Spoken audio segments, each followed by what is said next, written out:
morning, HomePod development team. I was curious if we could fit a screen on our next smart speaker. I guess we could make it a bit more of a Nest Hub. Should we put a camera on there for FaceTime? Oh, yes, I like the sound of that. A camera would be fantastic, and people could use it more on the go if we put a battery inside. Gotcha. Okay, camera and battery, so people can take the HomePod with them as they're going everywhere. That's good. And if people are going to be streaming music on the go, I think we'd love to bring 5G to the HomePod as well. Okay, we're switching to our own modems anyway. eSIM should be fine. That works. And if people are carrying it around, I think Apple Pay might work as well. So maybe we could get Apple Pay and Apple Watch support. Tim, I'm starting to think this product is a little bit like something else we're already manufacturing.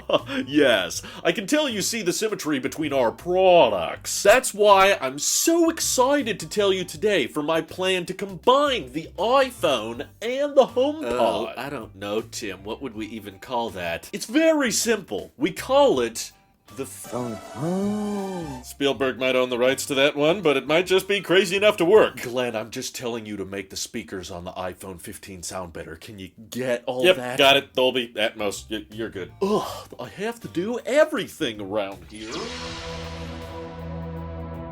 So we were all kind of disappointedly surprised by the revival of the original HomePod, which no one was really asking for. Just got that slightly updated screen on the top and humidity temperature checking. Okay. I don't personally think it's going to be selling at too much high volume, but as Apple continues to follow the trends of other smart home accessories out there, Ming-Chi Kuo, who's a very reputable supply chain analyst, is predicting that Apple in the first half of next year will be dropping a HomePod with a 7-inch display, which is kind of interesting. I immediately find that a lot more captivating than just reviving the $300 HomePod without a real display, because that one didn't go that well. But the HomePod Mini is awesome, and I think we all agree there should be something else other than the HomePod Mini and also the $300 regular HomePod, because that one's just kind of weird. But Google and Nest has found a lot of success with their Nest Hub devices, especially as the smart home has a lot of capability with viewing angles. So having a HomePod that's running kind of a modified version of tvOS, that could allow you to maybe run light versions of tvOS apps on this little display so that you can talk to it when you're in the kitchen and ask it to play videos or pull up recipes. And if someone rings your doorbell, the video feed shows up on the screen. Basically just copy, right? Because Nest is doing great, so just find a way to copy it and put it in the Apple ecosystem so you can charge more for it. Not to mention, I think center stage as a camera and FaceTime calls on a dedicated speaker like that would be perfect for taking care of the elderly, people who don't want to fuss around with whole iPads and knowing where to open the app and knowing how to slide to unlock. If you could just call your grandparents and check on them straight from that device and it has a great sounding system, you know, it probably wouldn't be as loud or as clear as the OG